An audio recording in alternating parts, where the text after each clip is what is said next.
Halo, Assalamualaikum. Selamat malam teman-teman ngerti saham. Jumpa lagi bareng Mince Friska.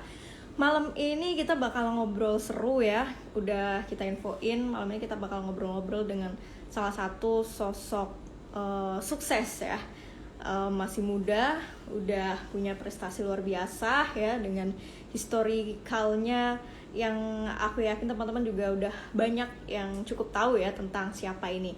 Nanti kita akan ngobrol-ngobrol sama Mas Fajrin ya, yang sekarang menjadi salah satu direktur di PT Telekomunikasi Indonesia dan pendiri Bukalapak ya. Siapa yang nggak tahu Bukalapak ya hari gini ya. Nah, sebelum itu Mince mau menyapa teman-teman ya. Selamat malam semuanya. Bunda Mince lagi, yes ya, udah jadi emak-emak. Sebentar, kita ketik dulu judulnya malam ini ya. Inspirational Talk. Oke, bareng Mas Fajrin. Kita sambil cek koneksi apakah Mas Fajrin juga sudah hadir. Ya, ini dari mana aja nih teman-teman nih? Sebentar, kita pin komen dulu ya. Nah, biasanya sih kita banyak yang menyapa ya, Mas Direktur. Jadi kita boleh manggil Mas Fajrin, boleh manggil Mas Direktur.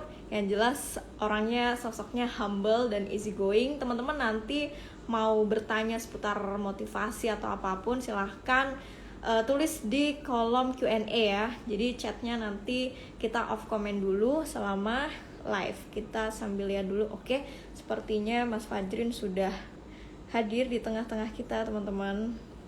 Kita invite dulu ya. Sebentar, loading. Oke, kita undang dulu Mas Direktur. Sebentar ya, sambil menunggu.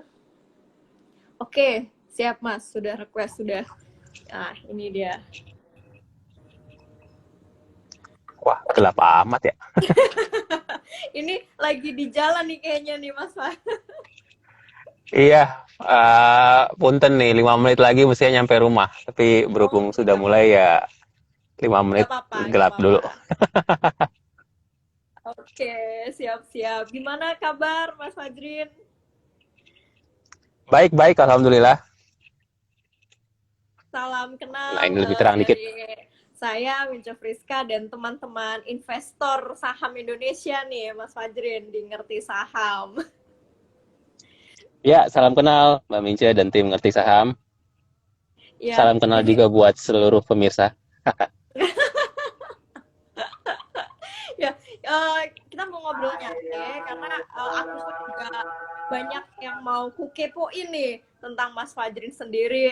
Alhamdulillah bisa meet in person walaupun secara virtual via IG Live, dan teman-teman juga udah nungguin nih, udah kemarin kita umumin. Nah Mas Fajrin, mungkin di awal-awal ini kayaknya sih nggak cuma aku ya, hampir semua teman-teman yang nonton kayaknya penasaran nih dengan kisah hidup perjalanan seorang Mas Fajrin yang kita tahu luar biasa banget, cukup menginspirasi sekali ya banyak kalangan milenial, dari yang dulu kuliah sampai terfikirkan untuk membentuk dan mendirikan sebuah startup yang sekarang udah wow lah, yang udah kita tahu itu seperti apa. Mas Fajrin, boleh dong ceritain mungkin flashback gitu ya buat Mas Fajrin ini, tapi kita semua pengen denger juga nih, penasaran.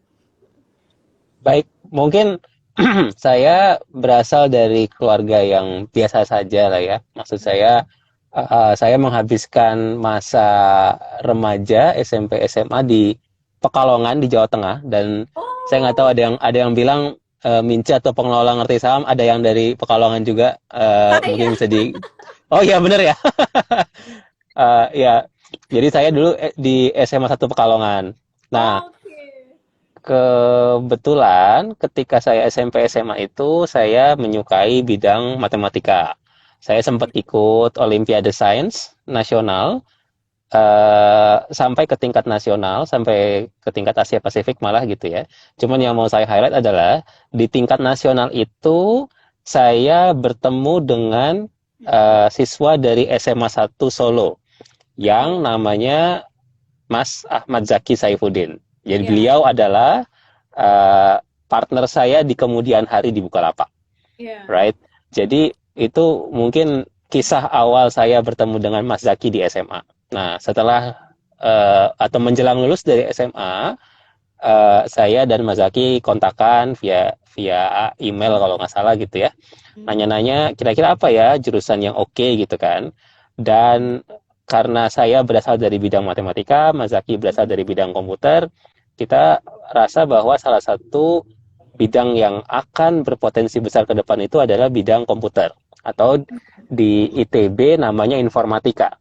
Ya. Jadi lah kami bertemu kembali, alhamdulillah dua-duanya keterima di jurusan informatika ITB. Ya, singkat Wah. kata, di sanalah kami menimba ilmu gitu ya terkait dengan computer science, terkait dengan coding, programming, Hmm. database dan lain-lain. Hmm. Dan itu tahun 2004 lah ya kurang lebih gitu ya. Eh, saya makin deket lah dengan Mas Zaki gitu ya. Kadang-kadang ngerjain tugas kelompok bareng gitu kan. Dan sebagai mahasiswa jurusan informatika, tugas kelompoknya itu ya bikin program gitu kan. Bikin Hmm. aplikasi gitu kalau sekarang. Hmm. Sehingga setelah lulus dari ITB tahun 2009, salah Hmm. satu yang kami pikirkan pun adalah yuk kita bikin bisnis bareng gitu kan. Nah, Oke. kalau kita kemudian lihat bisnis apa ya yang kira-kira oke dan sesuai dengan bidang kita, ya Hmm. bisnis terkait dengan IT begitu kan. Hmm. Akhirnya lahirlah Bukalapak di akhir tahun 2009 atau awal tahun 2010. Itu mungkin sejarahnya sampai mendirikan Bukalapak. Wah, luar biasa. Ini jadi kita sesama wong Pantura ini ya, Mas.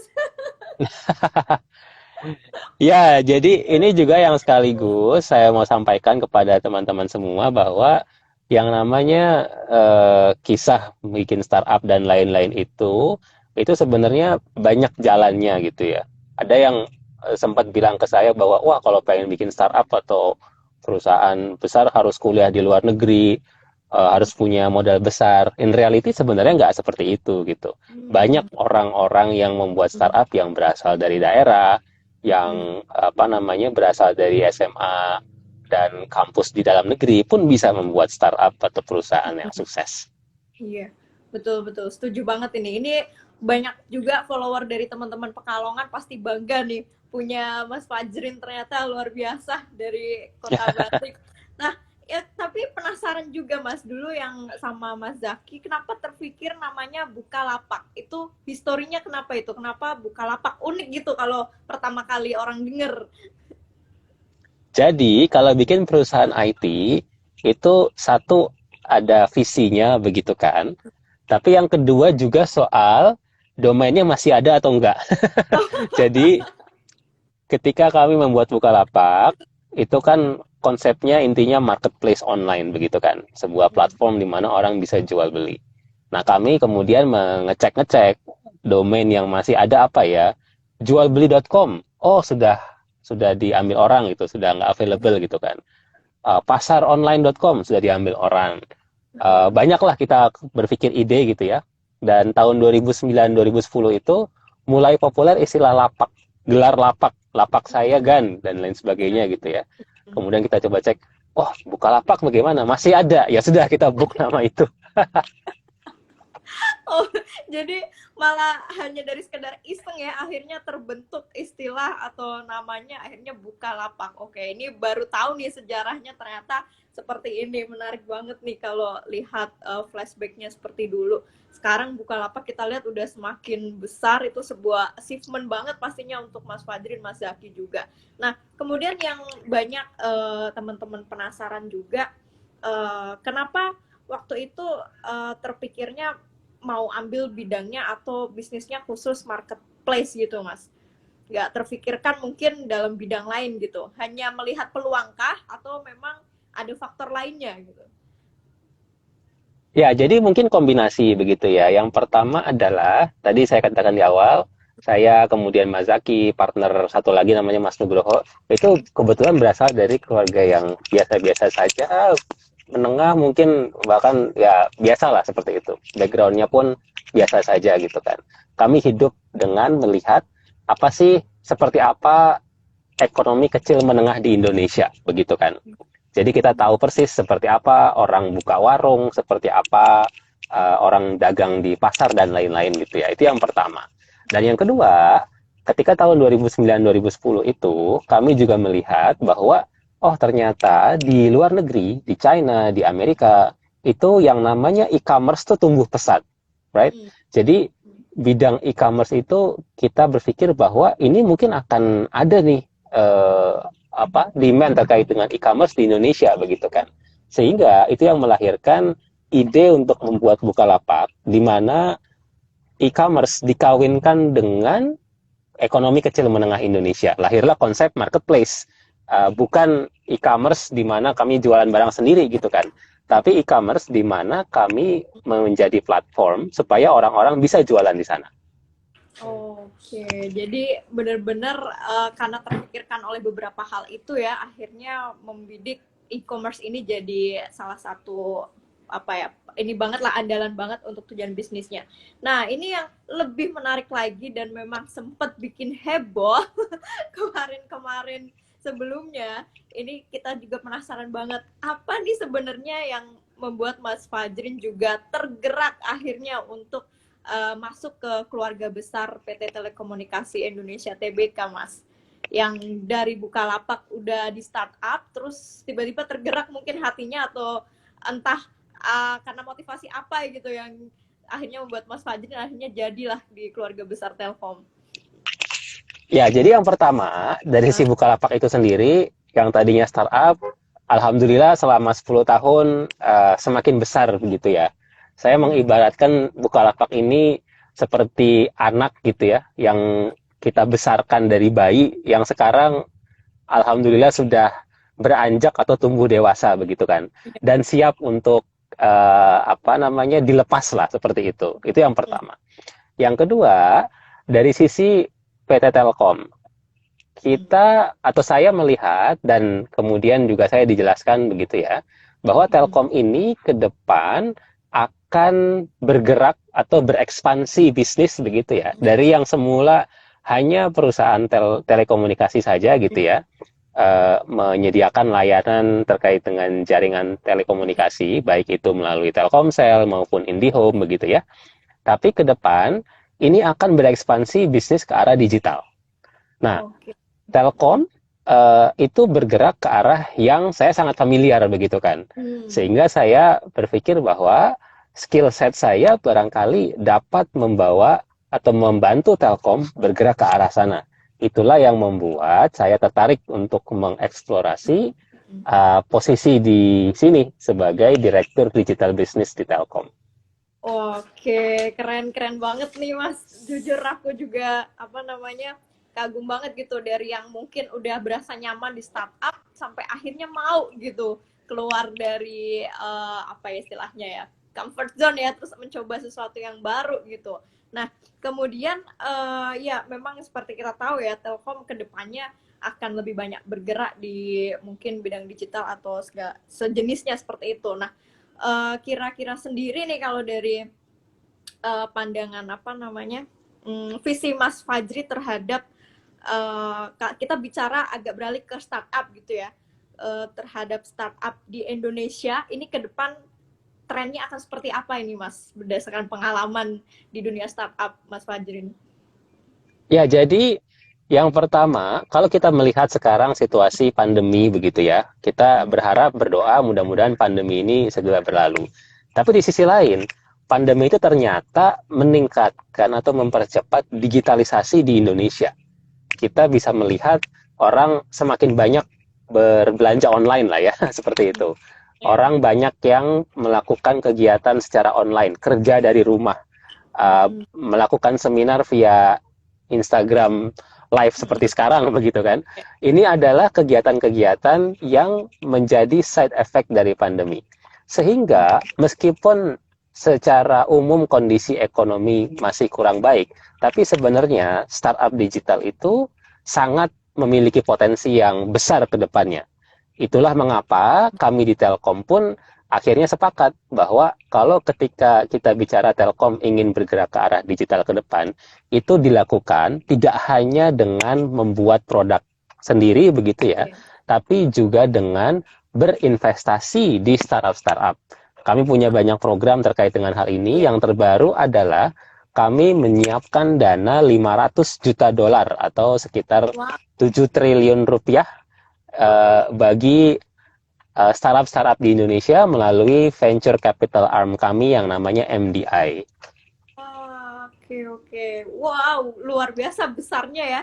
Ini jadi aku jadi teringat sama apa? Jadi agak mirip gak sih sama ini film startup yang lagi hype nih. Mas Fajin juga kayaknya kan nonton nih film startup ya.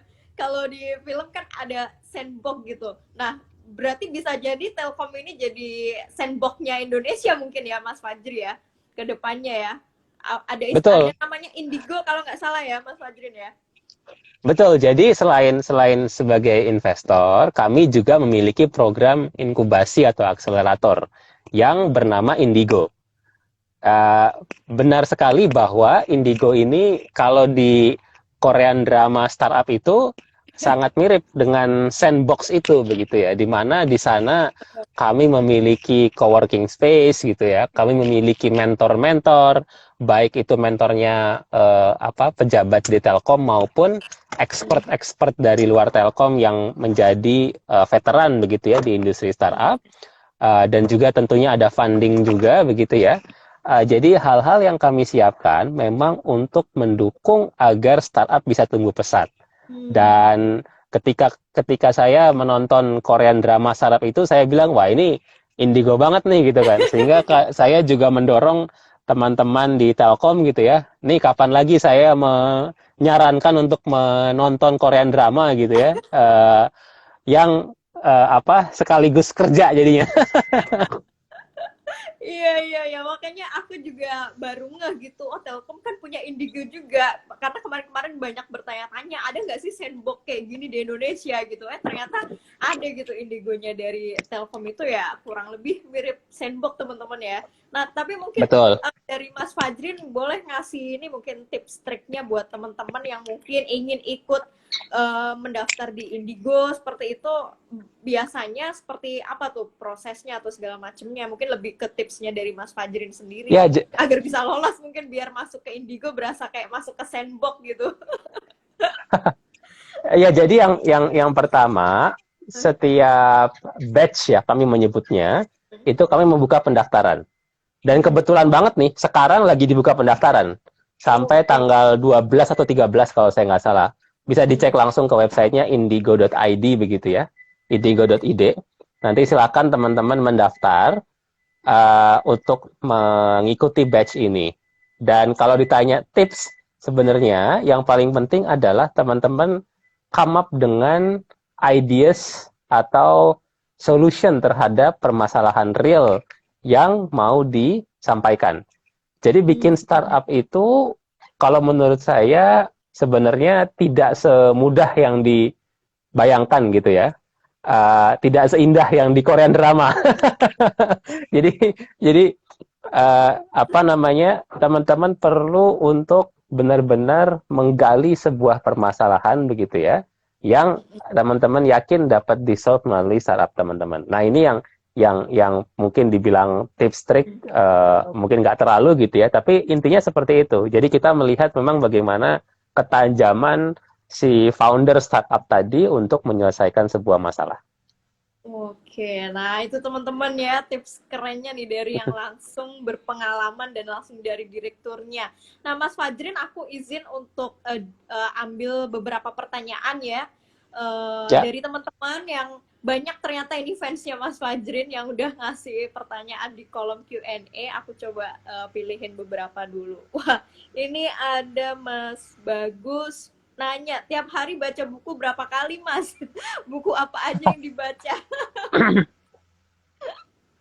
uh, kalau berapa kali tergantung tergantung kesibukan lah ya.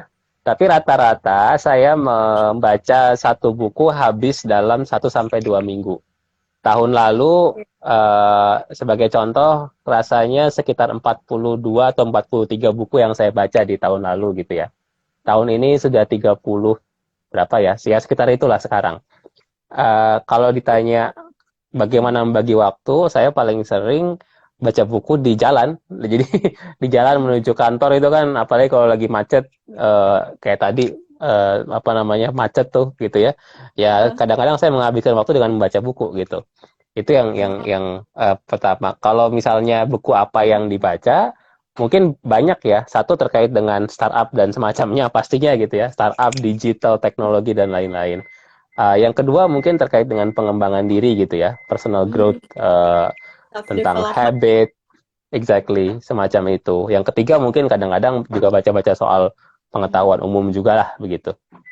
Wah, ini teman-teman bisa dicontoh ya, gimana cara baca bukunya orang sukses ya. Kurang lebih seperti itu tuh, kita bisa contoh Mas Fadri. Nah, ini ada yang nanya, aduh sebentar tapi diklik nggak bisa. Jadi, Mas Andika nanya, apakah Telkom akan menjadi apa big data gitu ke depannya, Mas Fadrin? Oh Mulai, ya, mm, ya jadi itu salah satu yang menjadi bidang besar di tempat saya. Jadi ketika oh, tadi oke. saya sebut ke depan Telkom akan menuju ke arah perusahaan digital telco, kami menyebutnya begitu ya. Salah satu Oke. bidang yang akan menjadi fokus dari Telkom, dan ini kebetulan under saya, itu adalah digital platform. Mm, Platform digital itu diantaranya ada data center dan cloud, kemudian mm, ada IoT, dan salah satu ya. diantaranya juga adalah big data. Jadi big data ini Mm, kami kembangkan, kami meng-hire banyak data scientist, data analis, dan lain mm, sebagainya gitu ya.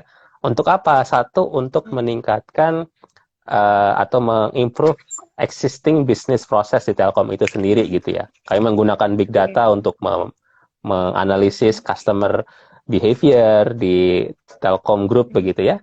Yang kedua juga dengan menjadikan itu sebagai revenue stream baru. Jadi Oh, I see. bagaimana kami juga menawarkan kepada perusahaan-perusahaan lain, customer-customer kami gitu ya, atau perusahaan-perusahaan enterprise gitu ya, bahwa kami bisa loh membantu Anda untuk mengolah big data di tempat Anda. Karena kami Oh, memiliki platform dan apa namanya expertise di situ. mm, mm. Oke, jadi ke depan ya tetap big data ini jadi salah satu targetnya Mas Fajrin juga pastinya ya. Betul, ini akan menjadi atau bahkan sudah mulai menjadi salah Oke. satu yang kita kembangkan. Dua contoh brand yang sudah ada di sini namanya Big Box gitu ya. Nanti mungkin bisa dicari Big Oke. Box dan juga M-Site.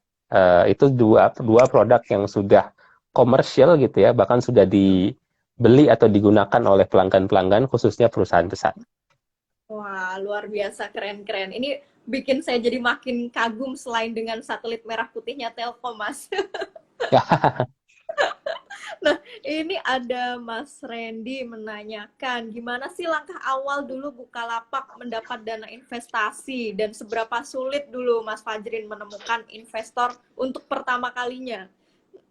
Ya, jadi kalau dulu itu situasinya tidak semudah sekarang. Dulu belum ada Indigo kasarnya gitu ya.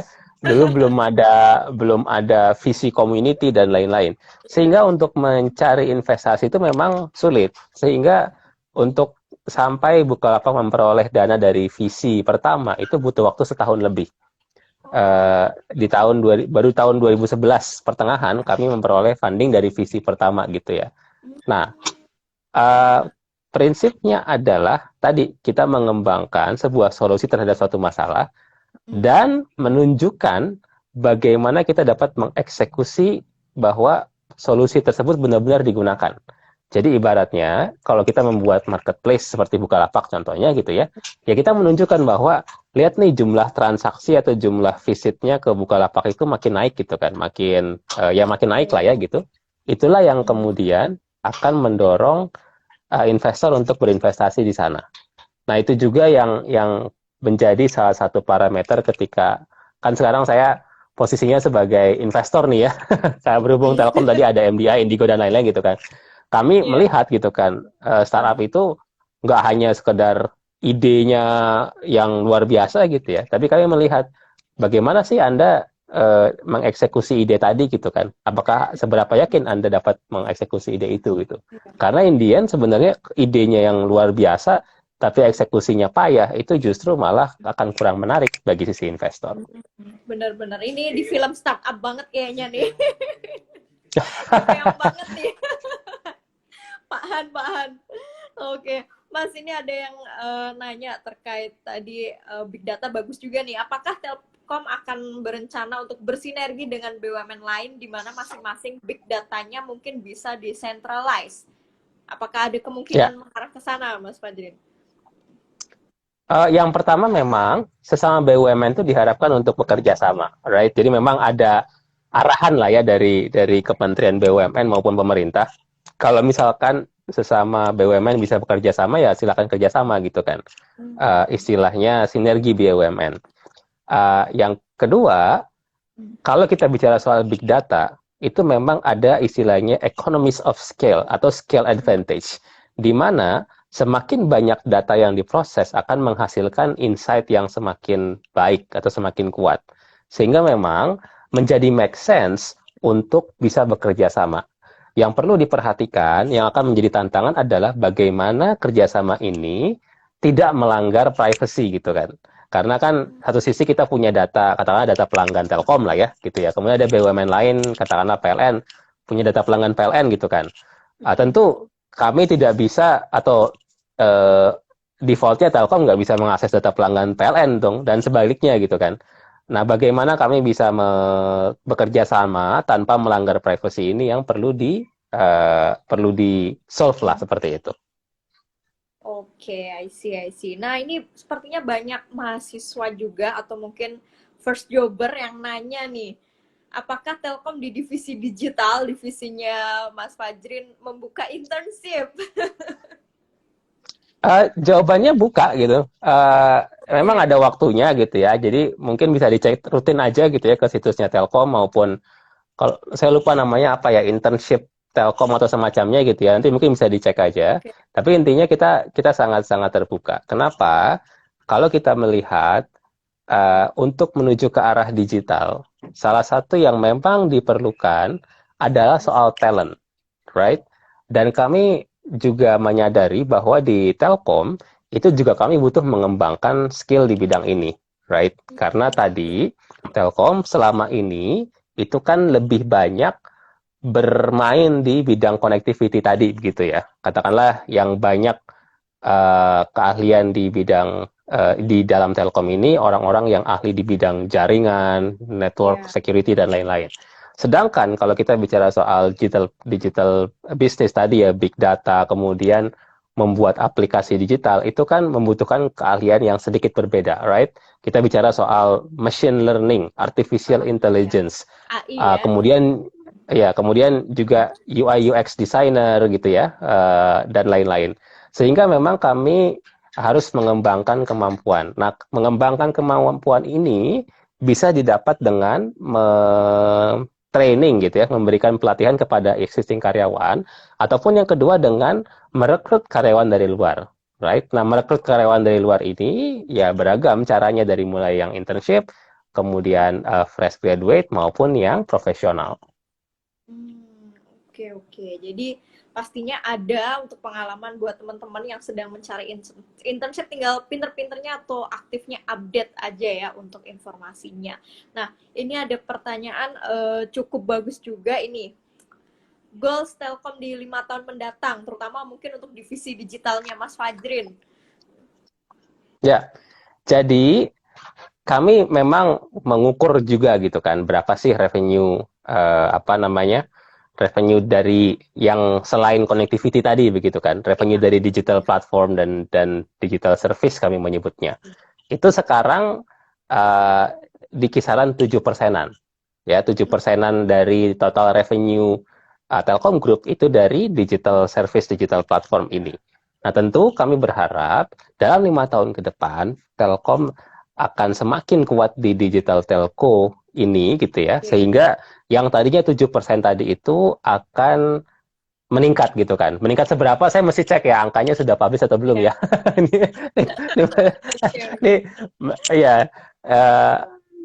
Kira-kira seperti itu. Jadi yang pertama dari sisi itu. Yang kedua juga kami akan tadi saya sampaikan ketika kami membuat produk-produk itu ada yang kami kembangkan secara sendiri gitu ya. Kami mengembangkan aplikasi-aplikasi sendiri under Telkom Group, atau kami berinvestasi di startup-startup begitu kan. Nah, kami mengharapkan baik dari produk yang kita kembangkan sendiri ataupun yang kita investasi pun akan melahirkan unicorn lagi dalam beberapa tahun ke depan begitu kan. Mudah-mudahan nggak cuman satu dua saja, tapi banyak lah seperti itu. Oke, siap-siap. Jadi itu sama-sama optimisme para investor juga mungkin kurang lebih seperti itu. Nah, ini kita coba cari pertanyaan terakhir nih, Mas Fajrin, karena sebentar lagi akan meeting juga. Saya pilihkan pertanyaan terbaik dulu. Sebentar, mana tadi ya? Wah, ini ada pertanyaan kayaknya terinspirasi banget nih. Bagaimana tips trik bagi kami kaum Gen Y and Z jadi direktur perusahaan besar di masa depan atau kemudian hari? Ini kayaknya langsung terinspirasi nih. Pengen jadi direktur di masa depan. Jadi direktur di perusahaan sendiri juga boleh sebenarnya ya, Mas? Ya, betul. Ya, salah satu cara paling mudah, ya betul sekali. Kita membuat perusahaan sendiri, ya kita jadi direktur di perusahaan sendiri kan. Nah, kemudian dari situ kita besarkan perusahaan kita. Jadi, jadilah direktur perusahaan besar, right? Itu salah satu cara gitu kan. Yang kedua, ini memang menjadi salah satu inisiatif yang didorong juga begitu ya oleh Pak Menteri BUMN sekarang, Pak Erick Thohir, di mana merasa bahwa rasanya kalau kita bicara soal memimpin perusahaan itu barangkali butuh diversifikasi gitu ya. Diversifikasi dalam arti apa? Dari sisi katakanlah gender begitu ya. Saya lupa angkanya berapa begitu ya, tapi rasanya Pak Erick itu pernah bilang kalau beliau ingin lebih banyak wanita gitu ya di posisi pimpinan BUMN. Yang kedua juga dari sisi usia tadi gitu kan. Kenapa? Karena ke depan kalau kita melihat tantangan perusahaan secara umum ke depan, ini di dalam dunia digital itu perubahan terjadi begitu cepat, right? Perubahan itu kadang-kadang bahkan tidak kita sadari. Saya ingat sekali ketika dulu saya mengembangkan Bukalapak di awal gitu ya, di tahun 2010, tahun 2011, itu semua orang masih menggunakan laptop atau desktop. Jadi kalau orang berinternet buka Bukalapak gitu ya, maupun e-commerce lain pada saat itu pakainya desktop. Jadi orang nggak ada tuh bikin mobile site, apalagi mobile apps gitu ya. Tapi hanya dalam beberapa tahun gitu ya. Sekarang kebalik. Sekarang semua orang buka Bukalapak atau e-commerce lain itu semua menggunakan mobile apps, right? Sehingga kalau kita membuat e-commerce atau aplikasi lain sekarang itu harus mobile version, right? Jadi hanya dalam 7-8 tahun itu terjadi perubahan teknologi dari yang semula desktop atau laptop menjadi mobile. Sehingga 7-8 tahun ke depan itu bisa jadi teknologi berubah lagi, right? Nah, dalam situasi seperti ini, barangkali memang membutuhkan awareness atau capability terkait dengan digital gitu kan. Atau digital savviness istilahnya ya. Dan ini barangkali lebih dimiliki oleh generasi muda begitu kan. Gen Y atau Gen Z. Sehingga memang opportunity untuk menjadi pimpinan baik itu di perusahaan maupun di pemerintah gitu ya. Kita juga melihat juga sekarang menteri pun ada yang usianya masih muda gitu ya, Mas Menteri, Mas Nadiem Makarim gitu kan. Yeah. Itu dimungkinkan. Selain saya gitu ya, saya by the way usianya masih sekitar 34 gitu ya. Muda ini. Itu ya, ada beberapa BUMN lain juga yang memiliki direktur atau komisaris yang juga tidak tua-tua amat gitu ya. Bio Farma contohnya, ada juga direkturnya yang usianya 37-38 mungkin. Saya tahu karena kebetulan dulu senior saya di kampus. Kemudian ada Pertamina apa gitu saya lupa yang komisarisnya usia 35-36 gitu. Wow. Nah, ini salah satu yang memang dilihat bahwa semakin kita ke depan itu akan semakin dilihat kompetensi. Right? Jadi tidak lagi bicara soal struktur dan apa ya, dan kalau orang pengen jadi ini posisinya harus begini-begini, itu Iya, akan semakin berkurang karena semakin dibutuhkan yang penting kompetensinya, bukan iya. yang penting jabatannya gitu loh. Sehingga pesan saya buat teman-teman semua adalah jangan berhenti belajar. Kenapa? Karena tadi teknologi terus berubah, skill set yang dibutuhkan pun akan terus berubah, right? Jadi barangkali kalau saya ditanya gitu ya, sekarang kita harus belajar apa nih gitu kan? Skill apa yang dibutuhkan sekarang gitu kan? Saya suka sering ditanya pertanyaan seperti itu. Jawaban saya sederhana. Barangkali skill yang paling penting adalah skill untuk mau dan bisa belajar skill baru. Jadi bukan Hmm, skill tertentunya, oke. tapi Anda harus ya pokoknya sekarang belajar A gitu ya. Tahun depan tiba-tiba ada teknologi baru, harus belajar lagi. Tahun Hmm, depannya lagi ada platform baru, ada teknologi atau ini baru, harus belajar lagi. Itu yang harus terus dilakukan supaya apa? Supaya stay relevant. Sehingga hmm, ketika kita kemudian datang dengan sebuah kesempatan gitu ya yang ada terhadap kita, maka kita sudah siap gitu kan. Kalau hmm. saya suka ditanya gitu ya, kadang-kadang saya suka bertanya juga dalam hati gitu kan, saya siap gak ya jadi direktur di Telkom gitu kan. Nah, maka jawaban saya adalah ya saya harus siap, dan kalau misalkan ada yang perlu saya pelajari ya saya pelajari lagi gitu kan. Sehingga bahkan sekarang pun saya tadi, makanya saya tetap kalau bisa belajar, baca buku, kalau bisa apa namanya ikut course online gitu ya, maupun hal-hal lain yang saya lakukan agar terus relevan dan bisa semakin mendukung perusahaan ke depan.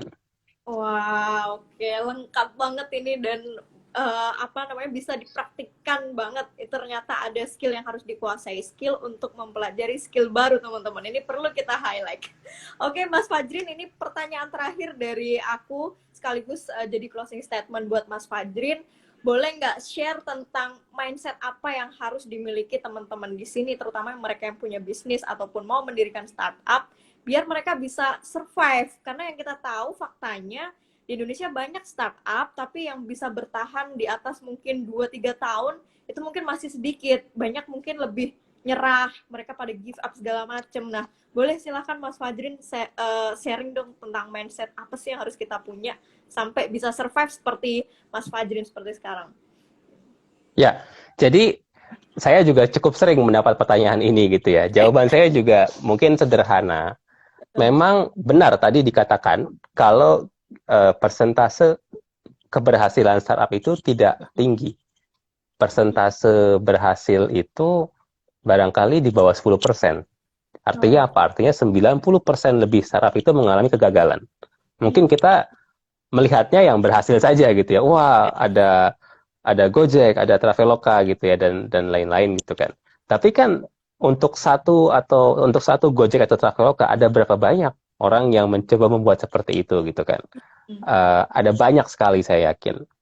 Nah, salah satu yang dapat meningkatkan kemungkinan keberhasilan adalah dengan memiliki visi yang besar. Visi yang besar ini supaya apa? Supaya satu, ini akan membantu teman-teman ketika mengalami masalah tadi gitu ya. Tadi Mbak bilang bahwa wah ada yang give up, menyerah gitu-gitu ya. Ya. Itu barangkali karena ketika mengembangkan startup visinya wah mudah-mudahan bisa sukses kayak kayak Mas Nadim gitu. Seperti itu misalnya gitu ya. Sukses kayak Traveloka, sukses kayak Bukalapak misalnya. Itu nggak apa-apa, nggak salah, tapi jangan jadikan itu sebagai tujuan utama ya. Hmm. Jadikan itu sebagai kalau saya menyebutnya nice to have atau side effect lah gitu ya. Kalau teman-teman punya visi yang besar dan visi itu tercapai, maka insya Allah sukses dan lainnya mengikutilah begitu. Nah, visi besar tadi, misalnya teman-teman ingin membantu UKM, teman-teman ingin membantu petani, teman-teman ingin membantu nelayan dan lain-lain gitu ya. Ketika teman-teman mengalami masalah tadi, teman-teman akan ingat nih gitu kan. Akan kenapa sih teman-teman memulai hal ini gitu kan. Hmm. Sehingga ketika teman-teman mengalami masalah, teman-teman ingat, eh emang sih ini nggak mudah. Tapi mudah-mudahan kalau saya terus mengembangkan produk ini, akan lebih banyak lagi UKM yang terbantu. Kalau Hmm. saya berhenti sekarang, bagaimana nih dengan nasib petani yang saya bantu melalui startup ini begitu kan? Sehingga untuk hal seperti ini, lah yang insya Allah akan mendukung teman-teman untuk punya semangat yang lebih tinggi lagi gitu ya untuk mengembangkan saraf tadi.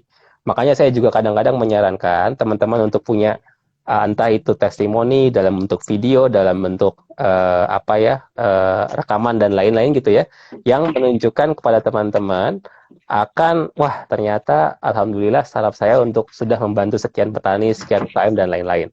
Bukan untuk berbangga diri, tapi untuk menjadi penyemangat bagi teman-teman bahwa mudah-mudahan teman-teman dapat membantu lebih banyak lagi UKM, petani dan lain-lain kalau teman-teman tetap mengembangkan atau terus mengembangkan saraf teman-teman.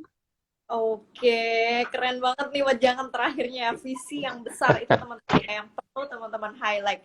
Oke Mas Fajri, thank you banget ini atas waktunya di tengah-tengah padatnya kerjaan hari ini, bahkan baru OTW pulang, menyempatkan untuk sharing-sharing ke teman-teman ngerti saham. Semoga menjadi amal jariah juga untuk Mas Fajri. Sekali lagi terima kasih. Saya izin untuk save di IGTV ya Mas Fajri ya, biar bisa lebih bermanfaat untuk banyak lagi. Selamat beristirahat dan melanjutkan meeting lagi setelah ini, Mas Fajri. Iya, iya. Ya, mari semua. Ya. Mari. Ya.